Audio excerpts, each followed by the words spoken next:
A 150-person operation that has trained over 10,000 telemarketers across 25 years. The greatest pleasure in life is if you can build something on your own. What was going through your mind? Was it fear, excitement, or something entirely different? Two types of butterflies. You have one if you're standing on heights and you don't want to jump off a bridge. How did you build a culture that kept people motivated and genuinely proud of the work they are doing? If you have the desire to learn a second language, it bears the mark of higher education. It's not an easy job, telemarketing. When you invest an enormous amount of time training somebody, imagine if they leave you after the first paycheck or on a Friday. Walk us through the first 90 days. What was the hardest thing you had to figure out? That was the one thing that gave me the security to do this. What do founders need to understand about AI that they are probably getting wrong?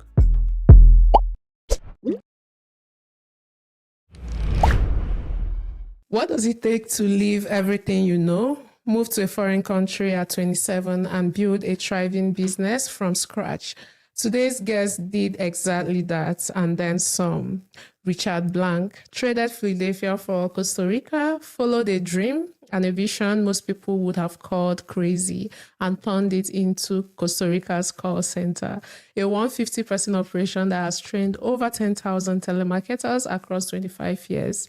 He's collected a record from American Pinball Machine and Scholar Donor, and a podcast veteran with over 300 appearances. Hi, Richard. Welcome to Founders Outlook. Hey, Juliet, so happy to be with you and your audience today. Thank you so much for having me as a guest. Thank you. And you were born and raised in Philadelphia. Then at 25, you packed up and moved to Costa Rica. Most people would have called that crazy. What was going through your mind? Was it fear, excitement, or something entirely different? Two types of butterflies. You have one if you're standing on heights and you don't want to jump off a bridge. But then there's other butterflies you have when you ask your crush to dance and then you fall in love and have the greatest life you could ever have. And so this was a good butterfly. This was a thing that I knew that I was doing the right thing. But Juliet, I was also working on a second language that I had as a backup for me. So when I moved to Costa Rica, Spanish was my major in college. So I was able to, I guess, blend a little bit better than some people do that might need extra assistance or not really being able to integrate into a society. But you find the areas in which you feel comfortable, you keep an open mind and you learn a culture. And then the next thing you know, your life becomes that much richer. And so it's a nice game to play. Yeah, and you described it as a spiritual vision quest that came true. Can you take us inside the moment? What did you see for your future and how did you know you had to go after it? When something is given to you, it's great. A home cooked meal, someone might give you money or a job or whatever. But the greatest pleasure in life is if you can build something on your own. And so what I tried to do was to shed some skin. The Australians call it walkabouts. And so I was at a perfect age where I wasn't too old, too young. I was just, where I needed to be. And I decided to test the waters a little bit and to see without any friends or family, can I begin again? And to see what it would be like to start from scratch. And so every day to me could have been the last. And I had more energy than I could possibly imagine. I was staying up late, waking up early, but I was on the go and I was just trying to drink it and get it all in. And so imagine living life like that, where all your senses are so heightened that you're just living on cloud nine. And I just didn't want that specific experience, high energy to end. And so I decided to see what I could do to make that a long play and how long I could stay here. Yeah. So now to your founder story, starting a call center in a foreign country in 2008. Walk us through the first 90 days. What was the hardest thing you had to figure out? For the entrepreneurs that watched your show, it's the uncertainty because I was just starting out like the entrepreneur compared to the seasoned pro. So I didn't see the repetition or the patterns. I couldn't see the tell signs. I mean, I worked in a call center, but it's different when you are leading the ship and having to make financial decisions and Yeah. plan ahead. And so for me, it was the uncertainty for the stability of the agent. When you invest an enormous amount of time training somebody, imagine if they leave you after the first paycheck or on a Friday. And so you have to be extremely selective, Juliet, on who you choose to Yeah. be part of these projects. So it's just not a one and a done. So my first 90 days was getting something to stick, to get an Mm-hmm. anchor, to get something that would be so strong that it might last. And so Yeah. that was my big breath that I took in the beginning on those first 90 days to see if I can have a foundation and grow from there. Yeah. And you grew to 150 employees and trained over 10,000 telemarketers in 25 years. What is that one thing you believe most business owners get completely wrong about managing a business? I know you mentioned you need to get the right ones and train them right so that they don't leave you maybe after the first week. What is That's right. that thing you've seen founders, the mistake they make when starting up a company? I understand that there's position and power, and you may have leverage to hire and fire, but you're also Yep. dealing with a human being. And Juliet, you and I have gotten our first jobs. I don't know if you ever worked at a restaurant before. I mean, a lot of us have No. shared experiences where we built character, but it wasn't a long-term job. And so Okay. these are individuals that do go home to families that live and Yep. learn, and you could make an impression. You could be that individual to leave them with something that makes them better.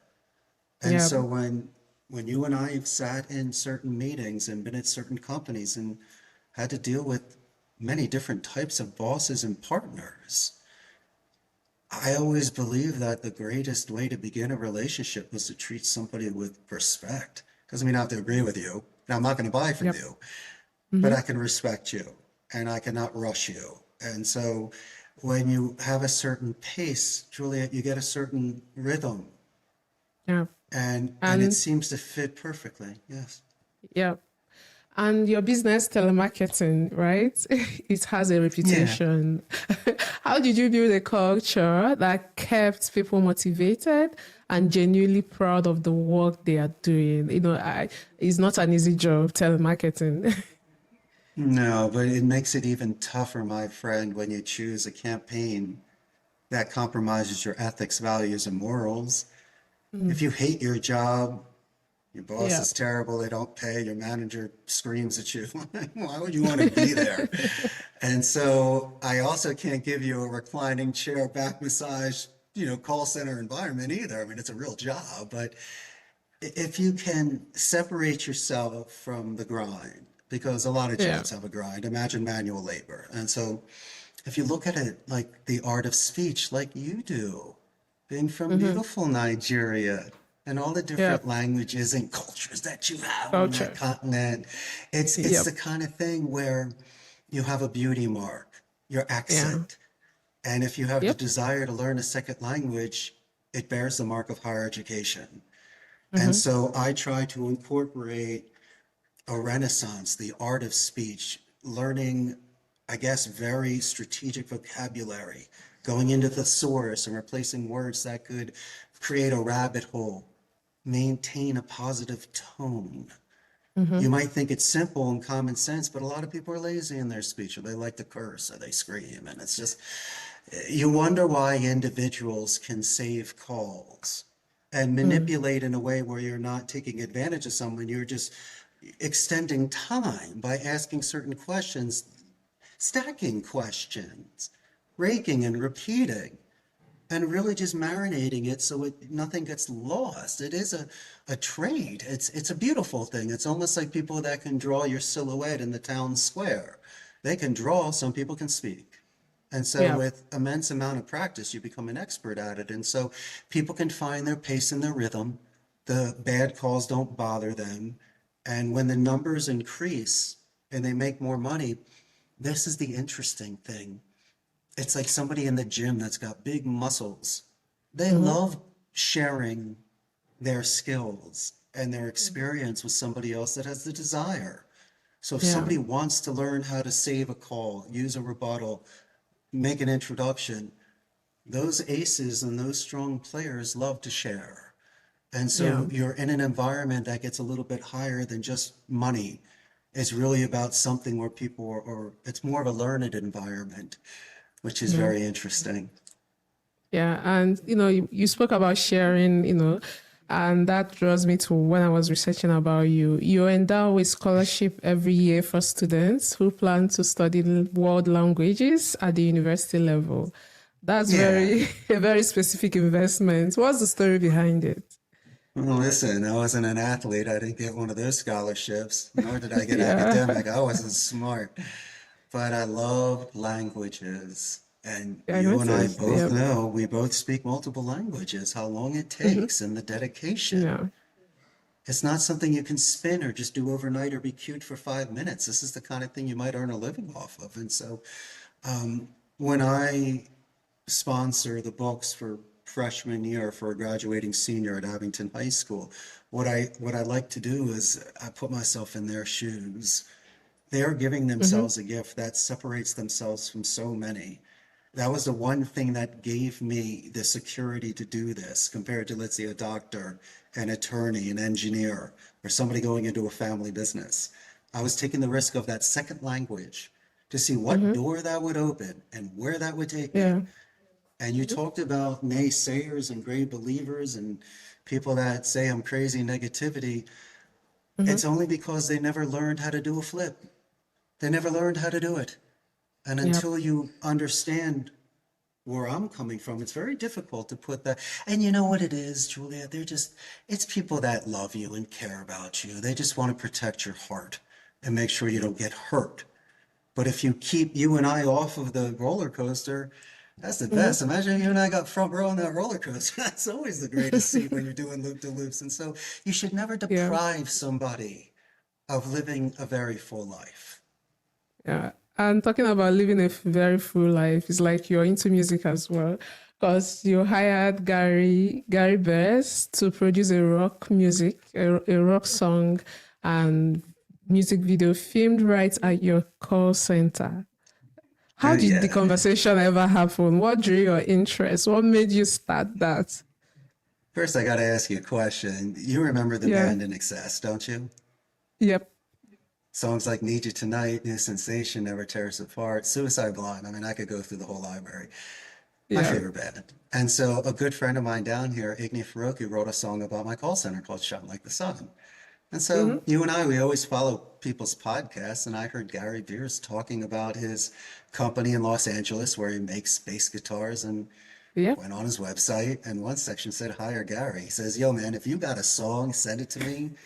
And if it passes something I can I will do, then make I'll work it. with you. Yeah. So you and I are like, yo, let's do this. So, you would have been cool about it. Like, Gary, check it out. Let me know, Juliet. Not me. I did like Yeah. 3 pages. I took the opportunity to write a book on how much I love that band. And Yeah.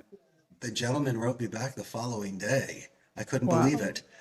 And so Yeah. through the course of some correspondence, I had to make a video at his location in Los Angeles. It was a performance video, but Mm. it was playing to the music where he laid the bass track, helped us with some Mm-hmm. synthesizer, added a little bit of beats to it, and just Mm-hmm. his touch. And for anybody that believes in electromagnetic transfer of energy from Yeah. individuals, that was a blast. And it's a gift that keeps Wow. on giving. And so yeah, I respected the arts. I produced a project. We filmed a funny call center video with the locals here and combined it with his performance video. And there you go, Shine Like the Sun.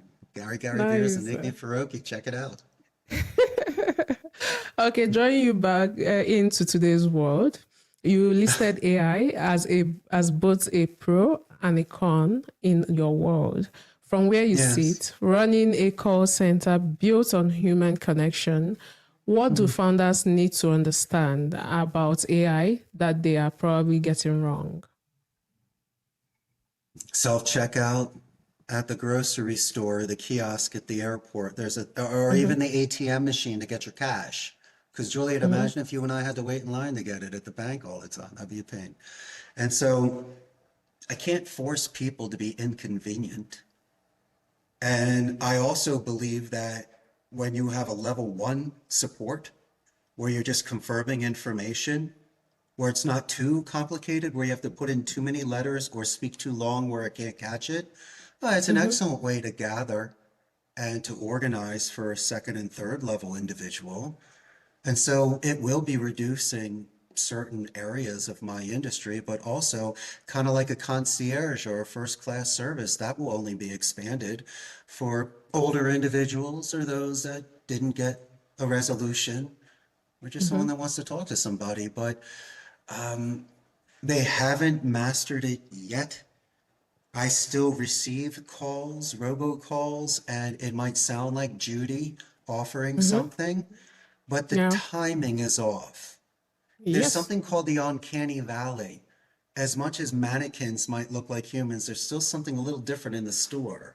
And the same thing with the voice. It might sound just like me or you, but it's that human timing. They still haven't mastered it yet. And the one thing they're really not going to master, Juliet, I mentioned it before, it's empathy. AI 1,000 years from now could be the greatest thing in the world, but it will never replace human Human. compassion between two Yeah. people. There could be 1,000 people at an event, and I see you across the room, and I wave my hand, and you wave back at me. You can't hear me. I can't hear you. But we connected. There was the smile, there was the what's up, and everything like that. It spoke volumes. And so AI will never be able to do that between two humans. And so, am I okay with it? It depends on what you want to do. I don't want to swim against the current. There was a movie called Zorba the Greek with Anthony Quinn. I'm willing to put my arms out on the beach, dance back and forth while the ship goes down. I mean, it's just how it goes. But I'm not Yeah. done yet. That's why I always believe there are some individuals that do want that interpersonal high class experience. And do you think AI has taken over the call center and telemarketing job? Or do you think there is still that opportunity or gap in the market? It's large enough to notice it. Yep. So it's not like a very special thing, like when you go to the restaurant and they have the robot come out and bring you the food. I mean, that's a novelty. Not now. It's Okay. almost there. It's almost there. And as I say before, AI with their gathering and with the repetition, they'll get it. And some people might be willing to take a bland robotic answer if it's the correct answer compared to someone giving you flowers and not the real answer. And so it really all depends on your sense of urgency, the question that you're asking, how it's being responded to you. That's all fine. I don't mind. But don't think, and I'm going to say it for the third time, that if somebody's calling for insurance, a law firm, a doctor's office, a psychiatrist's office, areas where there might be a heightened sense of emotion or instability, where your best friend might need to be that shoulder for you. It would be highly insulting to have a robot comfort me if I'm crying because I need to call the funeral parlor or I got in a Yeah. car accident. I'm on the phone with my insurance company nervous because someone got hurt. That's the only thing that I get, I guess, passionate about because I think it wouldn't be very respectful to somebody that would try to incorporate soothing vocabulary or something when it really would be, in my mind, just another additional question to get you off the phone. Yeah. And you've appeared in on over 300 podcasts. What is that conversation you keep having that tells you most founders or business owners are missing something fundamental? Listen, I could be the one that's missing everything. All I'm doing is raising my hand. I'm saying, listen, my favorite color is Yeah. mint. I don't know Yep. what yours is. So I'm just saying that I'm that one specific color, the crayon box.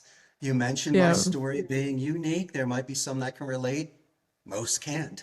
But that's okay because if I'm able to share something along the way about my composure, about something that I did, I guess the one thing, Julia, that I could share with your entire audience, the entrepreneur code, it's being able to live with oneself, removing Okay. mental weight so you can move forward, still being responsible, but also being assertive. Where if you think 40 hours, and I'm not saying it in a rude way, 40 hours is not full-time work. If you speak to a budding CEO or a business owner, they're not doing Yeah. it to seem cool. They'd rather be on a golf course or on their boat or with their family. But in order to handle so many branches and roots, it takes time. And each one has structure of supervisors, team leaders, agents, IT, and what else could go wrong? That takes time. And so I didn't realize that it's so labor intensive. Is there Okay. wasted time? Okay, yeah. But if you need to press a button 100 times and that's what makes you $2,000 that day, you're going to do it. But what happens if it takes you 14 hours to do that? Yeah. What are you going to do? And so, I mean, these are certain questions you need to ask yourself. These are sacrifices that you need to make, but you also need to be responsible with your family and your bills and things like that. But listen, if you're able to juggle the two, my dear Juliet, be able to handle that, then the Yeah. world is yours. Then you have Yeah. that additional time. And you need to work out because if you get sick, you're no good. You need consistent diet. You need to feel good. Yeah, McDonald's and Pringles are fine. I'm cool with that. Yeah, let's go get a pizza and a beer, right? Let's all definitely do that. But Yeah. listen, buddy, if you don't have the go-go juice to put in those 8, 10, 12-hour days, you're done. And so I'm not Yeah. trying to sound like a dad. I'm just letting you know. I mean, if you don't have Yeah. this sort of stuff, you're not going to make it. And so you just have structure and have discipline. Don't be hard on yourself. And at the end of the day, give yourself 5 and be proud of yourself. And realize Yeah. someone like Juliet is out there rooting for you and wants you to Yeah. succeed. Sure. And that's why I'm here, my friend. It's just to share these ideas, not to sell a book, but just to Yep. let you know that you're not alone. And I've Yep. done this, and so you can do it as well. And what is it about Richard Blank or your business that I've not asked you that you want the audience to know about you? Oh, I'm a pinball machine collector. I know you mentioned it a little bit Yeah. earlier in the beginning. Yeah. Yeah. Did they have arcades back in Nigeria back in the day Yeah, they with do. They Pac-Man and do. stuff? Yeah. Yeah. Everyone loved it, didn't they? Yeah, I That love was like it. the fun place to hang out. And so Yeah. your couple quarters or whatever money you had to last. I mean, that was a major Mhm. luxury and a lot of money. But Yeah. it's like a kid in a candy store. It's as much as you can eat. So the fact that I was able to find these machines and get them, I'm having the best time. It allows me to decompress. I love the Okay. restoration. I got a nice game room. And in this crazy life where you only have such limited time, if you don't like playing golf, don't do it. But if you love driving convertible cars, that's your gig, then do it. You should really spend time in what you enjoy. And it Yeah, took I agree. me a lot of work to get this collection, but I'm so happy. I'm the happiest kid in the world. And if you can have that energy for one day, then you're the king for Yep. that day. And so I Yep. think it's a very nice way to live for your entrepreneurs. That I'm going to give a football term. You're getting more first downs than you are touchdowns. And you have to grind out the yardage to get Yep. this. You'll get your long runs from time to time and your gifts, but you're going to have to earn it. It's almost like a prize fighter that has to go 12. I mean, these are things that, man, Juliet, you look left and right sometimes and you say, do I stop? Why am I even doing this?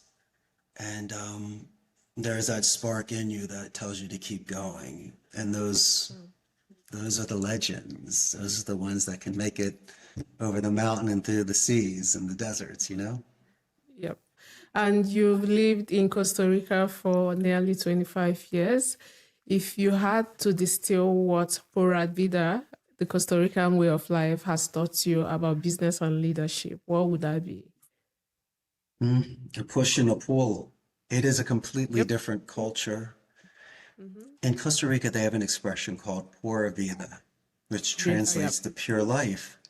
And Mm-hmm. that's nice. And so imagine if you're living in perfect weather, palm trees, beaches, you don't want to work. Not saying they don't work, but they don't want to Yep. work. So, Yeah. maybe in Philadelphia, I'm a go, go, go kind of guy. And so, yeah, you can get them there. They're great with tourism and other sort of industries, but, and God bless them to put Yep. anybody, not just a Costa Yep. Rican tico, but anybody on a phone for 160 hours a month. You really need to have a strong back and heart for that. But For me, it was expectations.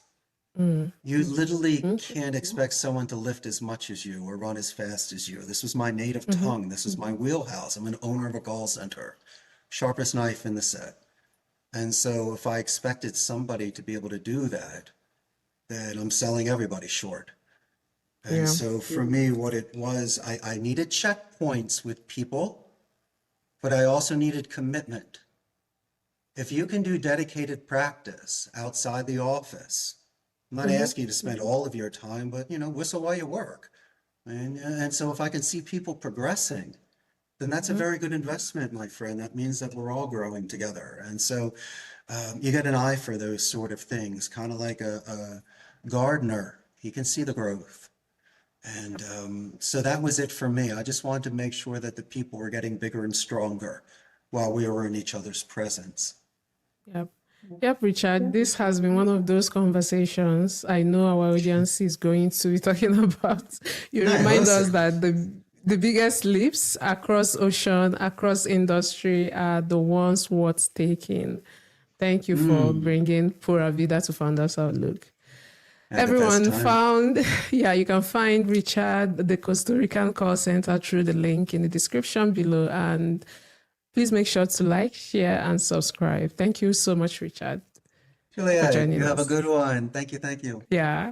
Until next time, I'm Juliet, and this is Founders Outlook. Bye.